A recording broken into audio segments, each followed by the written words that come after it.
Hi, everyone. Can you hear me okay? Yeah, amazing. Wonderful hearing everyone. I'm just going to share a couple of my poems. And this first one is a missing letter poem. The formal name for it is a lipogram, missing letter. So the only vowel letter that I used when I created this poem was the letter I. I leave out any occurrences of A, E, O, U, and Y.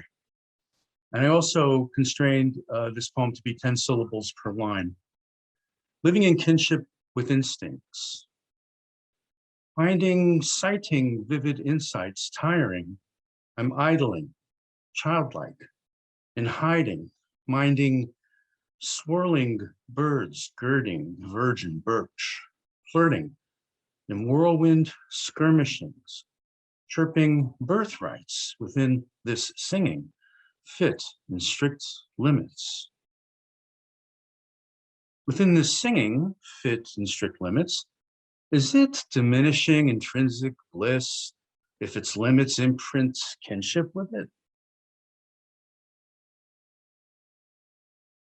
And then, thank you. I have something that's literally 5 minutes old. I started drafting this this morning and then looked at it again a few minutes ago. Picnic.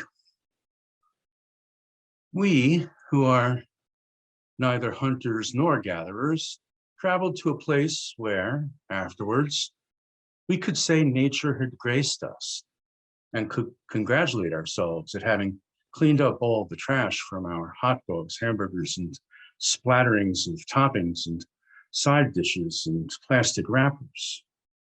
Our chats before, during, and after gravitated toward insubstantial matters after rants about masks ran their courses, vacillating across vaccinated and non-vaccinated varieties of folks who go maskless.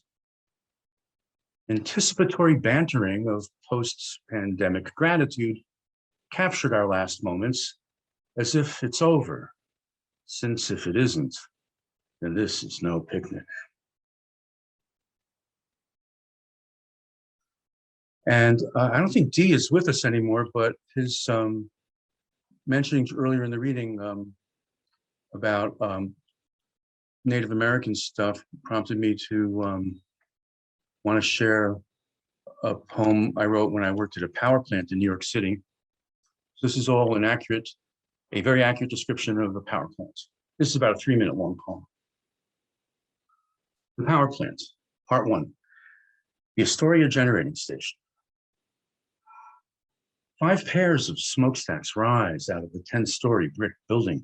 Each is connected to a boiler, 120 feet high and 50 feet square at the base. The walls of each boiler are inch-wide pipes where water turns to steam to then turn the turbines. Oil or natural gas burn in the dual-fuel boilers from nozzles pointing in from the corners, making 4-story high jets of flame. I've opened the portals and gazed at the man-made sun. The turbines that run off the steam all hum a steady, low A hum, whipping the generator rotors around at 60 cycles per second, where electric and magnetic fields dance in eternal perpendicularity inside the house-sized housings on the turbine room floor. You can fit dozens of gymnasiums in the turbine room, and a crane, 200 tons strong, rides along its ceiling beams. Through these sizes and numbers of structures here, do you realize how humbled and struck with fear seeing the guts of this city leaves you? It made my feet quake at first. Now I stand in its midst as the voice of a massive organism with bones of rock and steel and veins of electricity and steam. Stop and see what your electric bill is paying for. They owe you a tour. We take the elevator to the top floor where the floor is a metal grating you click down through to see 10 levels filled with pipes and pumps, and up in front of you, the frames supporting the 10 enormous boilers hang freely on an army of compressed springs with coils thick as your wrist, coiled, tall as a person, standing on cross beams aligned at attention in a perched formation from which each detached stanchion faces less excessive stress from heat expansion. You may see contortions in the distance through waved heat distortions that dance this dance in the starkness of the hall's long view with the steadiness of the general roar. Part 2, the tunnel house. The best stark long view came through when I went to the tunnel house along sand plant where electric lines and gas and steam pipes cross under the river. Putting on my hard hat, I went over and met the foreman who led me into the skeletal elevator cage, closed its accordion door, and told me about how the tunnel was the 8th wonder of the modern world when it was completed in 1915. When we reached the bottom 200 feet down below the rock under the river, looking across the tunnel to the Bronx, I could see a perfect vanishing point. So straight was the mile-long run of large back pipes inside the tunnel. But there was no bedrock for me to see because the tunnel's walls were all lined with concrete. Then, as we turned to go back up, I saw a large cavern carved into the bedrock. They started building a tunnel to Manhattan back then, the foreman said. Then they gave up.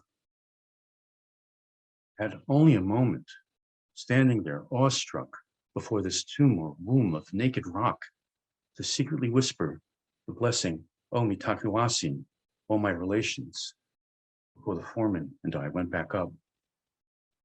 As I stepped out of the tunnel house, squinting in the sunlight, quick as you'd flick a switch, the power quaking through my feet sank in the dirt. Planting my roots, I thanked Mother Earth.